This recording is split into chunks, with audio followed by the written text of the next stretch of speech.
Okay, ladies and gentlemen, distinguished guests and all the exhibitors and everyone, it's my real honor to introduce to you a true expert in this field.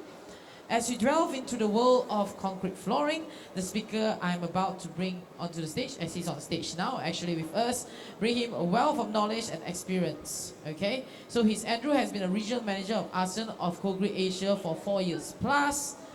Prior to this, Andrew spent 18 years as a project manager, commercial manager, and a commercial director building large industrial complexes for MNCs across Singapore and ASEAN. Andrew is a qualified civil engineer with 11 years of UK experience in heavy civil engineering project prior to arriving in Singapore in 1997. So just a quick reminder, if you have any questions for the speaker, kindly hold them until the conclusion of the session. We have dedicated question and answer segment. If you prefer to remain anonymous, you can discreetly share a question with our friendly staff, which is wearing the lanyard there, and I'll be happy to represent them on your behalf. So Mr. Tait, your insights are greatly anticipated. We're eager to learn from your expertise on UK TR34, the only flooring standard for industrial and warehouse flooring. So I'll pass this to you. Thank you. Well, welcome everyone. Thank you for your time this afternoon. There's a few people out there, not many. Maybe, thank you. Raucous applause. I'm Andrew Tait. I'm the regional manager for CoGri Asia and Face Consultant Southeast Asia in ASEAN.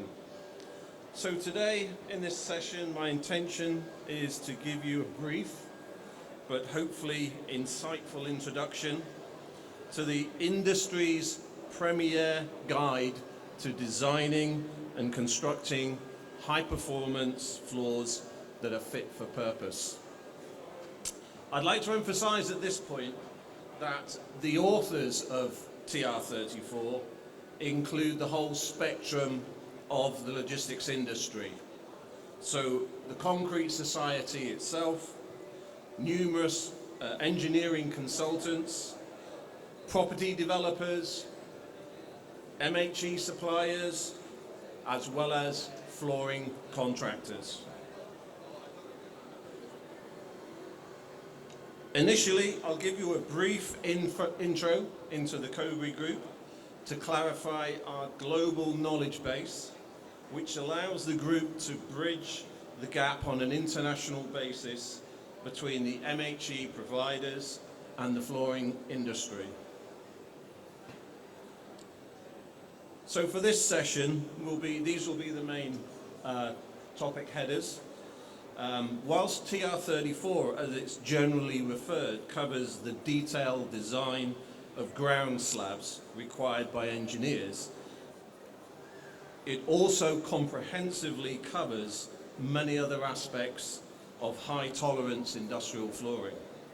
This includes what you can expect from a concrete floor, including its aesthetics, warehouse loading imposed from the various types of racking and MHE, to materials used in the construction, and ultimately the maintenance of your concrete floor.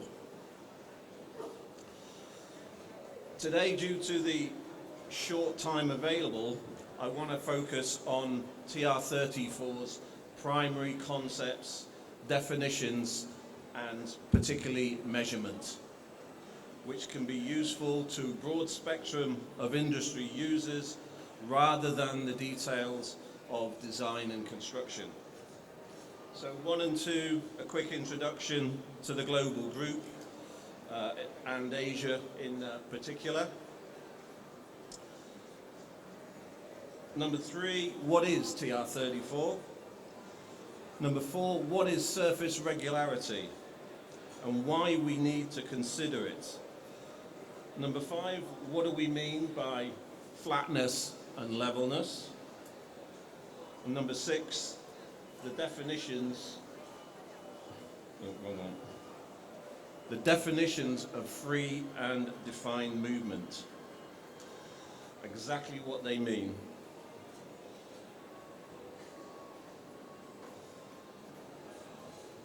The free movement specification and tolerances, and how the layman can use it. And then the defined movement specification, flatness and tolerances, and again, how can the layman use it? Finally, the defined movement specification measurement. Across the group, these are the main activities undertaken globally. Ooh, that's not a very good pointer. Have you got a laser pointer? No? Sorry, I got a crap laser pointer. Across the group, these are the main activities. Number one, the design, consultation and surveying of high tolerance floors. Surveys are undertaken using our own digital equipment, which has been designed and built in-house.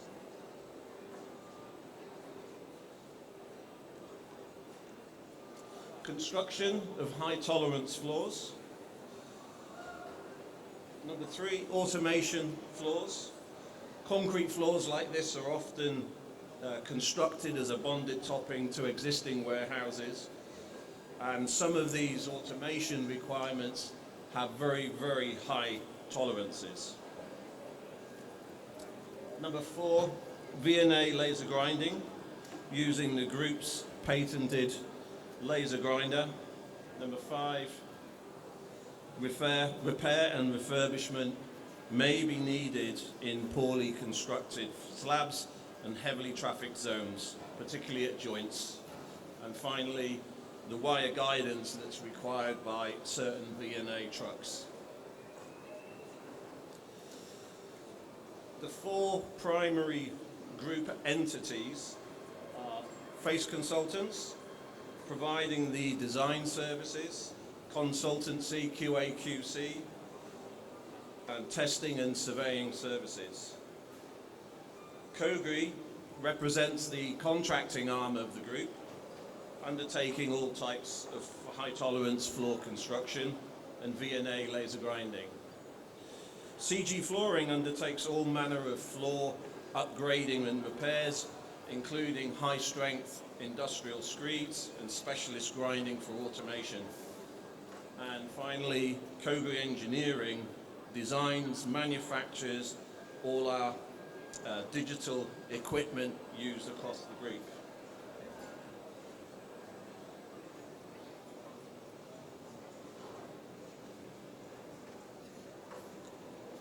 The group has a large global footprint, but we're a fairly small organization of about 300 employees. 26 offices worldwide, with Italy and Nordic countries in the planning. A new partner has been added covering Central and South America, based in Chile, Mexico, and Colombia.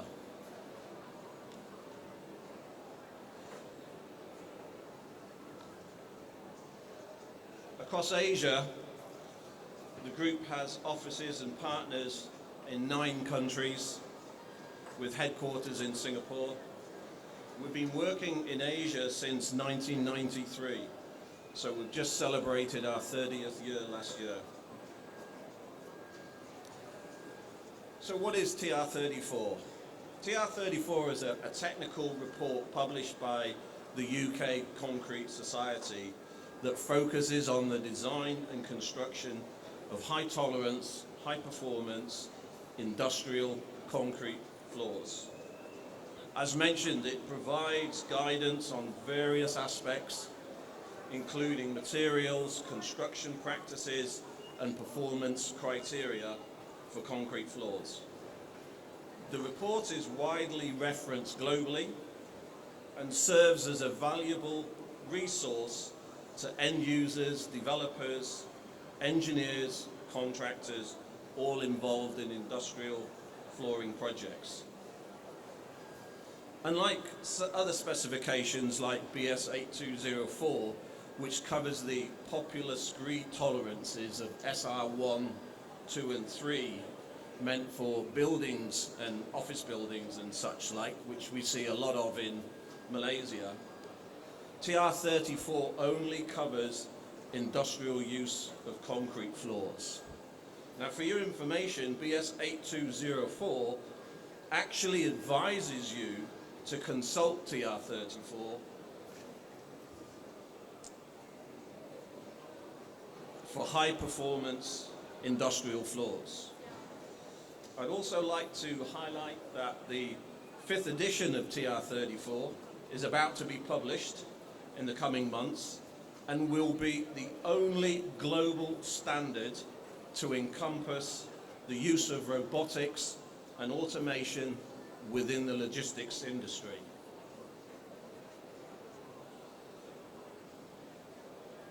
So what is surface regularity?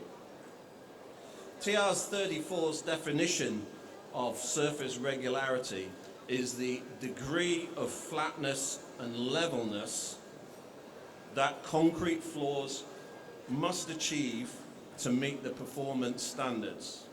We also need to define flatness and levelness as well in a second. Now, these criteria are critical for industrial floors, especially where machinery, racking systems, or heavy loads are involved, as they affect the floor's performance, longevity, and durability. Adhering to the recommended surface regularity ensures that the safety is maintained throughout your operations, reduces downtime on your operators and machinery, minimizes the cost of equipment maintenance, and maximizes the throughput of your operations. Now, it's a well-known secret that many operations use trucks running at slower speeds due to poor surface regularity. Now, can you imagine spending $250,000 on high-end equipment and not operating it to its maximum efficiency? Sounds like madness, but that's exactly what happens. And here we introduce the terms free movement and defined movement with distinct surface regularity specifications, and we'll get on and define those. So this is what can happen when your surface regularity conflicts with your logistics operations. And here primary thoughts have to be the potential cost to life and limb of your operators.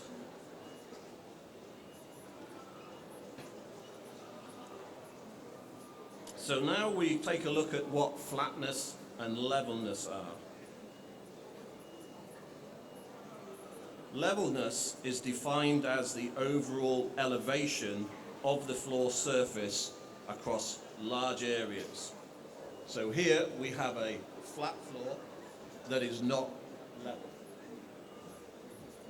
Sorry, a level floor that is not flat.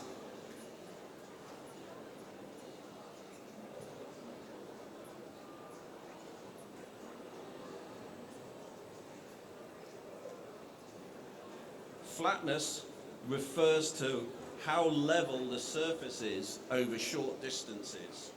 This is often referred to as the short wavelength. So we can see here, not level, but it's reasonably flat.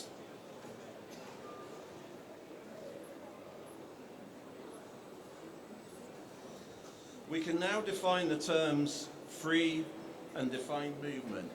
Firstly, defined movement, it literally is what it says on the tin. Fixed or defined path movement. And a little video too. So we can clearly see the trucks are moving in a single fixed path without the variation within the aisles. Because there's no truck turning required, the aisles are much narrower and they're higher with denser storage, leading to the term very narrow aisle, or VNA, as the acronym. With free movement, MHE can travel randomly in any direction, even within the aisles themselves. So the aisle widths are much wider than the VNA systems. And here we can see our little trucks turning and moving at any random direction.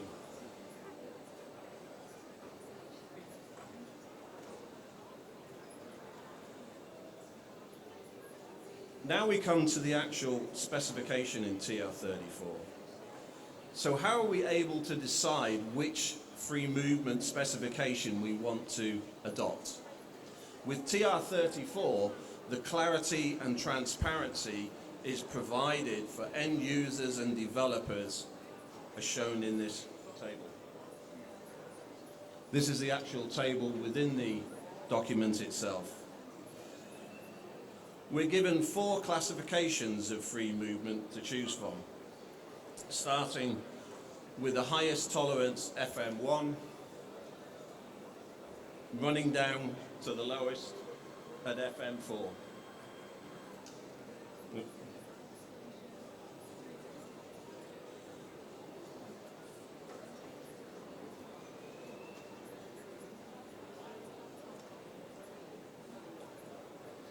We can see that TR34 clearly provides the racking height for each classification, so the end user can easily determine their operational needs. So we start with racking at greater than 13 meters for FM1, 8 to 13 meters high for FM2, FM3 is up to 8 meters, and finally FM4 below 4 meters. As you can see, there is some adjustment to be made for side shift trucks, but I don't think there's actually many about nowadays.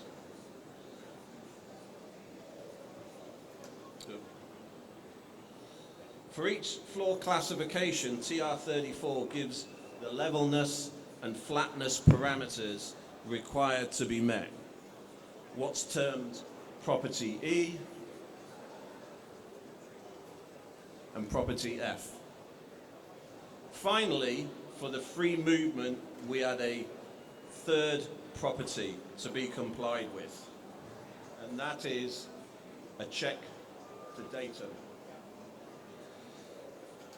It's worth noting that TR34 is the only global standard that requires a check to datum, which ensures that different areas of the floor all meet the same floor level within a tolerance of plus or minus 15 millimeters. So how do we measure free movement, and what are the definitions of the properties to be complied with? Number 1 is property E, which is the elevation difference in millimeters between 2 points on the floor, set 3 meters apart in a grid which covers the whole floor. Number 2 is property F, which is the change in elevation difference over 300 millimeters. So this is measuring the rate of change over the short wavelength or the bumpiness of the floor. Now for these 2 parameters, we also need to include a tolerance as to how many of the measurements must comply to the parameters that we saw earlier, as it's extremely difficult to ensure every single point on the floor will meet the parameters. So TR34 sets out a parameter that at least 95% of your measurement results must fall at or below the limits, and this is termed the 95th percentile. Finally, the third parameter for free movement is the check to datum. That means your finished floor level, your structural level, etc. This is it to ensure that all panels cast making up the total floor area all meet each other within plus or minus 15 millimeters. This is very different from ASTM FFFL specification, which does not call for a datum property, which can and does lead to numerous errors in floors.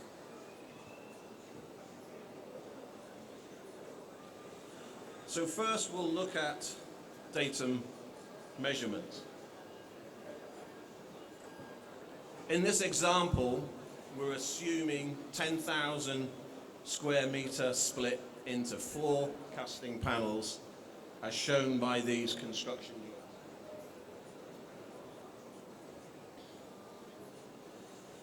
We set out our 3 meter by 3 meter grid across the whole floor and carry out a level survey using a precise optical level which measures to 0.1 of a millimeter. As mentioned, we are surveying against our datum line of FFL or SSL.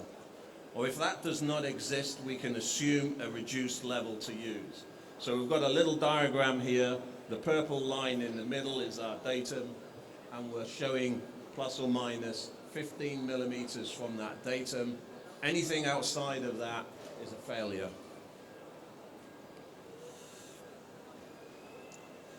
Every single point on this grid must be within plus or minus 15 millimeters. Forget property E, property F. If it's outside of 15 millimeters, the floor fails. Simple as that.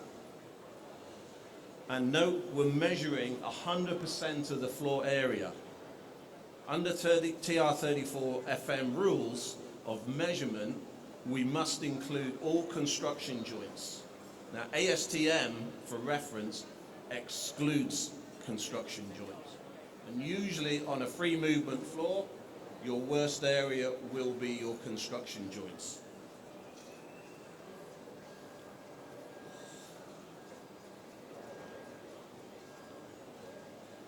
Once we have our survey data, we're able to calculate property E figures using the same 3 meter by 3 meter grid. As can be seen in this example, we subtract the reduced levels from each other to find the elevation differences. It doesn't matter whether the floor point is above or below datum. We're only looking for the difference between them. This difference in elevation between all the points on our grid is the property E values. So here in this example, you can see point X1 is a reduced level of minus 5. X2 is minus 8. The difference between them is 3 millimeters. Okay, they're both negative. The clear difference between them is only 3. The next point, minus 3 reduced level to minus 8, the difference is 5. So these are our property values for the floor. And in this example, for an FM2 floor, every point, every prop E must be equal or less than 6.5 millimeters. So in this example, our highest is 6, so we're okay. Now for prop F measurement. This is somewhat more difficult as we are measuring the rate of change of the floor over 300 millimeters. So we have to use a special device called an F-speed reader. And we actually have one on the floor here. You can see the size of it. It's not a massive machine. These are all designed and built in-house by the group to measure the prop F values.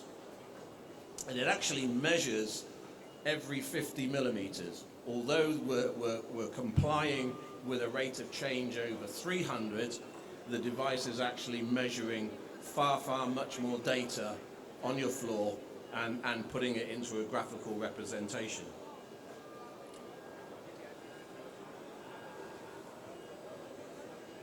TR34 then tells us we have to take 10% of the floor area to determine the total length of lines to be surveyed for prop F. In this case, we're required to survey a minimum of 1,000 meters